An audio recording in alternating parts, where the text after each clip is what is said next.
back to 15 Minutes with Frank. I am Frank, and I'm so glad you're here to join us today. I have had such a good week. Hopefully you had a good restful Thanksgiving break. I know we didn't do an episode last week, but that's because I was trying to rest and enjoy my time not having to do student ministry last week. But we are back, and hopefully you had a good restful break. And let's just dive into it. Let's talk about student ministry and what I did last service. So we're starting off a new series, and it's a Christmas series. And so when we did that, the week before, we transformed our youth room with Christmas lights and Christmas trees that we had, like we as a student ministry has purchased, that we have owned last year, so that every year we have our own Christmas decorations that we don't have to steal from other ministries. And I call up a couple small groups within our student ministry to decorate the youth room and to make sure it's very Christmassy in here. And so we have a Christmas playlist that we're using. I'll put the link either in the show notes or on the blog and maybe in the description of the YouTube video. But there's a Youthman Christmas playlist that was rocking the whole time. Christmas lights were on, and everyone was kind of in a very festive mood. And we started a new series called Christmas Nightmares that I'll talk about in a second. So after all the kids came in and we did our little countdown video, all the students were seeing, I showed two very quick, funny videos. I don't know if this was I think this was one of my DYM perks. I don't think this was a thing that was actually in the store yet, but there's this thing called Eternal Wisdom by Lawrence Bragg, and it's just like these very short 30-second, 40-second clips of a guy talking about just kind of really silly Christmas wisdom or Christmas thoughts that are like actually very, very dumb, but sort of hilarious. I was a little nervous that it wasn't going to land because it was kind of like it was funny, but I didn't know if it was going to be that funny. But all my kids were laughing. They thought it was really, really funny and goofy and silly. And so there's in this like package in this download that I got, there were 6 videos. I'm showing 2 videos every single week for the next 3 weeks, and so I showed video 1 and 2, and they loved it. I don't know if I can explain it. I think if you go to Download Youth Ministry and search for Eternal Wisdom, they had like a collection of videos from last year. So it's silly, it's funny, and it's like a minute total if you showed 2 videos. And so it was a good intro to the night. And so we decided to kind of switch things around. Typically we have our announcements at this point, but I decided to move that later. And I'll explain why in a second, but what we decided to do is go straight into our games. And so we had a lot of fun with games. The first game we played was a game called What Happens Next, and that was another Download Youth Ministry membership perk. And basically, you've probably seen videos like this before. There's a ton of, sorry, not videos, but there's tons of games like this where they show some kind of viral YouTube video of like a fail video, right? And they cut it right before the fail, and you have to guess what happens next. You know, I think there's a game called like Landed or Failed. I forgot what it was called, but basically, whether these like extreme sports people land the trick they're doing or if they just fall on their face. It's kind of like that, except they're more of like traditional fail videos that you see on YouTube. And so there was like 8 of them, and it was really, really well done where you know, it shows right before the fail, and then it cuts, and you have option A and option B. Did this fail happen or did this fail happen? And so we called 2 students in the front, and we had them kind of duke it out, like trying to guess what happened next. And it was really, really funny. When that comes out, you should get it. It's a super fun, simple game that will guarantee your kids will laugh at some of the consequences that happen. And then the next game we played was called Christmas Movie Pictionary. And so there's 2 ways to do this. We happen to have a whiteboard that got left in our youth room this past week. And so I was like, let's use this to play Pictionary. But another way we've done this is we have an iPad, we get an iPad, and there's tons of drawing apps that you can find in the App Store. If you find any kind of drawing app in the App Store, if you have an Apple TV that's connected to your projector, the TV display or whatever, you can do like Pictionary on the iPad, and they can just use their finger to draw whatever thing they're doing. But we had a whiteboard, and that was a lot quicker and simpler, and not having to worry about connectivity issues. So I had a whiteboard, and the kids had to draw these different Christmas movies, and that was actually pretty hard because some of these like Home Alone or The Night Before Christmas or The Grinch Stole Christmas, like those are kind of complicated to just draw without using any words. So the kids like loved it. They were yelling, they were cheering. It was guys versus girls, and it was a blast. So after both of those games, we got the 2 losers from each game. And we didn't tell them they were losers. We said the 2 non-winners of each game, and then they had to duke it out with the brand new game that just came out. You've probably seen it all over the youth ministry Facebook groups, and it's on Amazon. that pie face showdown where basically there's the old pie face game where like you had to like click it like this and you didn't know how many clicks it would take for the pie hand to hit you in the face. Well, this one, it's very similar except it's multiplayer, right? And you have two faces in the thing and you have to pound the button, and the person that pounds the button the faster than the other person, the hand slowly moves left and right and then it will hit the other person in the face. And it was so fun. I got a picture of the student who realized at the very last minute they were going to be doing this because they lost, and her face was like Michaela Maroney when she won silver in the Olympics. She was so disappointed and unimpressed. It was hilarious, and the kids love it. Whenever you get whipped cream in people's faces, kids love it. It's a guaranteed win. I think the thing was like $13 on Amazon. It wasn't very expensive.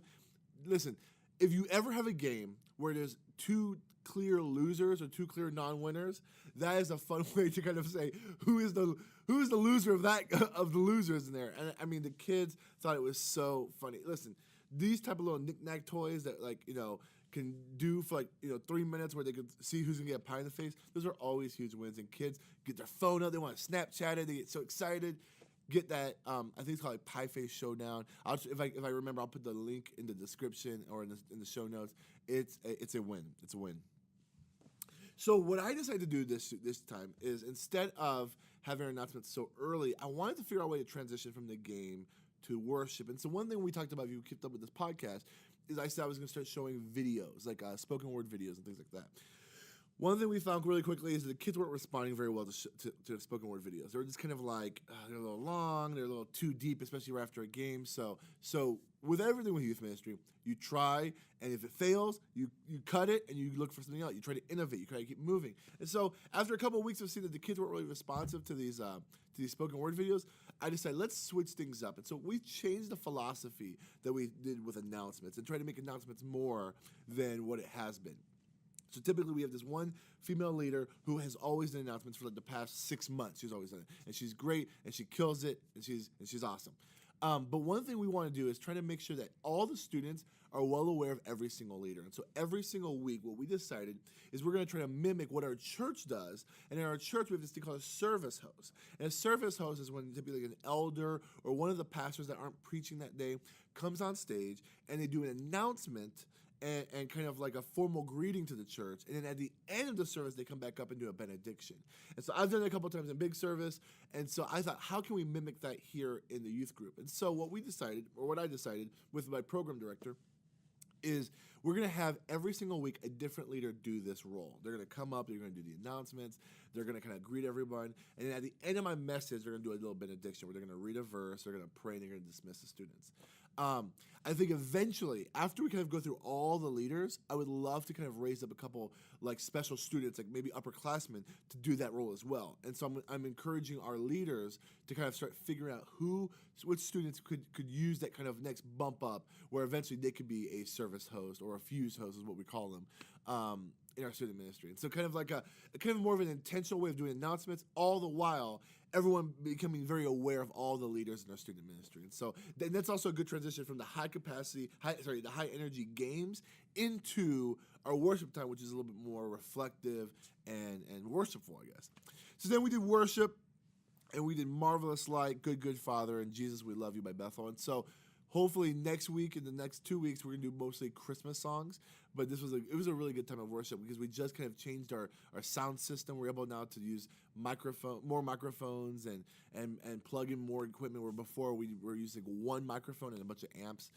Now we're able to kind of plug in more stuff, and we were able to have one of our girls who played the keyboard can sing now, and that was pretty awesome.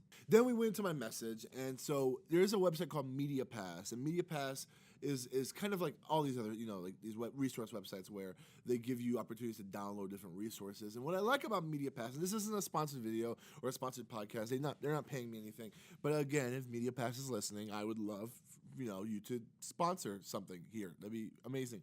But MediaPass, what's unique about them is they have an annual subscription or a monthly subscription where you can download as much as you want from their website for a monthly price or an annual premium type of thing. And one thing that's interesting about MediaPass that I kind of like over all the other resource sites, and obviously every resource site, Youthman, DYM, MediaPass, everyone has their pros and their cons. But one thing I think is unique about MediaPass, or is that called MediaPass? I'm sorry, Ministry Pass. I think I've been saying they're never going to sponsor me now because I keep saying their name wrong. Ministry Pass is that they give you a ton of graphic resources like images, Facebook, Instagram, editable Photoshop files, even like videos, like countdown videos and intro bumper videos, stuff like that. But when it comes to their sermons, like their actual messages, they don't give you a word-for-word manuscript.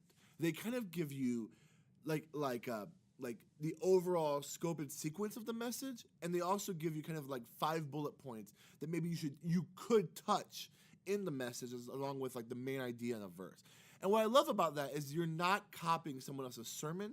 You're getting kind of like a bare bones framework of a message, and then the responsibility to actually write the message is on you. And I really, really respect that. I appreciate that. And so when I was doing my series this year, I was like, okay, I know I'm gonna do a Christmas or an Advent series. And I was looking at seeing what I was gonna do and trying to get some ideas of what other churches have done. I saw that they had this thing called Christmas Nightmares. I was like, I want to check this out. And the fact that they have all this graphic package already given to me, I said, let's do it. I love the it'll save me time to not edit stuff in Photoshop or After Effects for hours. I can just use their stuff and basically still completely write my own sermon. And so so my message this past Sunday night was basically focusing on Mary and how on paper this teenage girl was living her nightmare. She's about to marry a man she doesn't really know, and she just found out an angel told her that she's pregnant.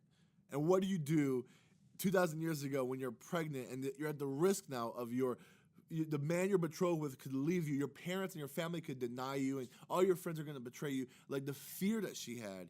And in the midst of it all, she trusts God in spite of it all.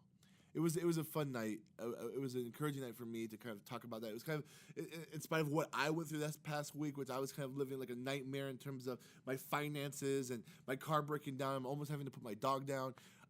As I was preparing my message, it was very timely that I remember that even though my circumstances don't change, I'm still kind of a little bit afraid, and my questions aren't answered, I can still trust God in the midst of it all. Mary still trusted God, and we can too.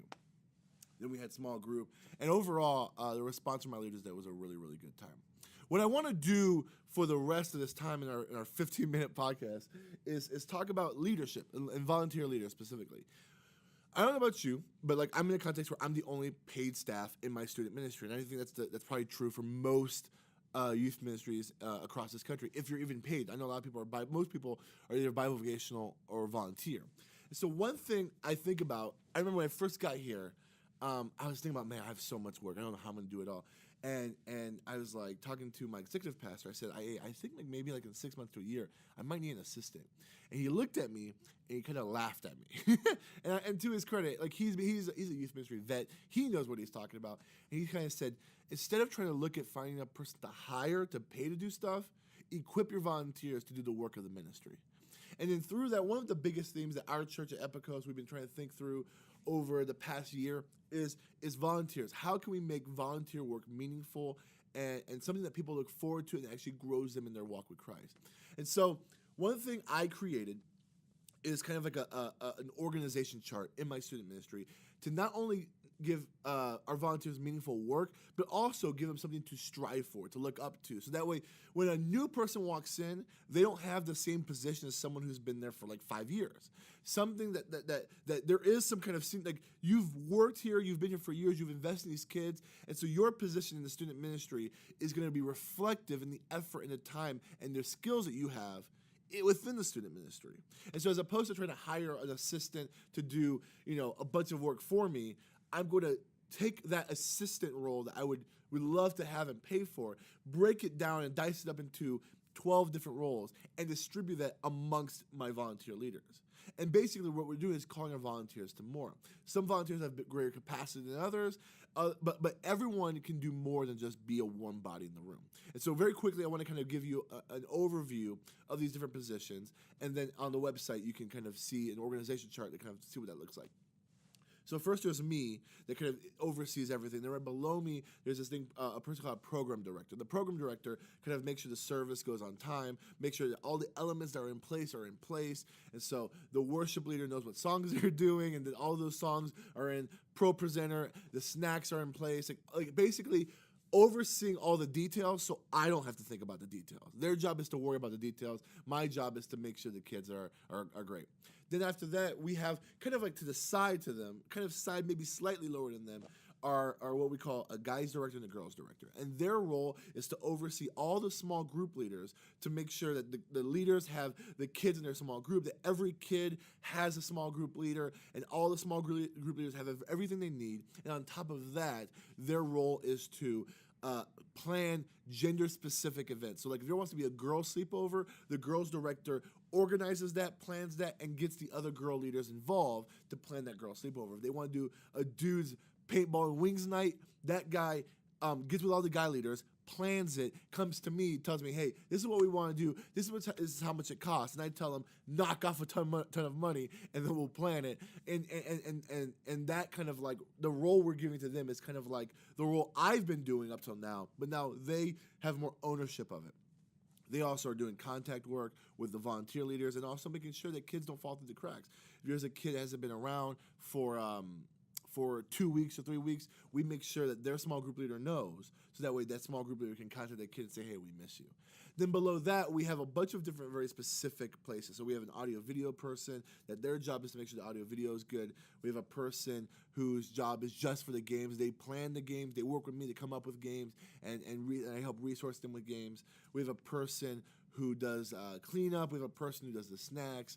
We have just a bunch of other small positions that seem like very small details. Like, you know what I'm saying? Like playing a game, I can go on Google, type in youth ministry games, or go on Facebook and say, hey, what games you guys are doing, and find it pretty quickly and plan it all within an hour. But if I have someone else who says, hey, I'm willing to go to the websites to find some PowerPoint games, I'm willing to go on websites to come up with a fun physical game, they do that, and all I have to do is maybe make a graphic for them at the most. It's a win for me. It's one less thing off my plate. And then below that, and a lot of these people are doing both of these, almost every single person is doing this too, is a small group leader. Everyone's a small group leader, but then there's some small group leaders who have those other roles, like the games and the snacks director and whatever. And there's some people who are small group directors, small group leaders, as well as like the girls director and the guys director. And so every entry-level person, every person that comes in for the very first time to be a volunteer, they're a small group leader assistant. So they're going to be paired up with a veteran that we have that's been here for at least probably like a year, and they co-lead a small group. And they do that for a while until they're prepared to lead a small group by themselves, and then eventually they will have a co-leader to help them. So if this didn't make sense, I'm going to put an organization chart that you can see that's going to be in the show notes and things like that. But I think this has been a very helpful tool to kind of, kind of help take the load off of me and put it on the volunteers so they can do the work, as well as kind of give leaders something to look forward to. Because if someone, like I said, is new coming in and they're the same position as someone who's been here for 3 years, there's no incentive for them to stay and to grow. But if there's someone that says like, hey, I've been here for 3 years, I've been investing in student ministry, and I'm a little bit of a veteran volunteer, like they will have more responsibility because they have the capacity for the responsibility. They can train up people below them, and then when this person says, hey, I feel like I'm being called to another ministry, or I think my time in student ministry is over, we have people down here who have been in the trenches working and growing to soon take that position. And through all this, we might be adding new positions. I know I'm going to be adding some more behind-the-scenes positions, like volunteer training for like those vets who've been here for like 5 or 6 years. I have a couple of teachers that could probably teach other volunteers about classroom management and things like that. All this stuff is in the works, but all this to say, there should be a scope and sequence and something that your leaders are looking forward to as they serve in your student ministry. What are you doing? Do you have any kind of philosophy, or is all your leaders who come in kind of the same thing, just kind of like warm bodies that maybe also lead small groups? How does that work? What kind of responsibilities do you give them outside of just leading a small group? I would love to hear that. Hey, we've gone way over 15 minutes, but we had a lot of good discussion. Love to hear from you. Please like, subscribe, do all that stuff. Share this with a friend. Tell this to all the people in youth ministry. Guys, I love you. God bless you. I'll see you next week.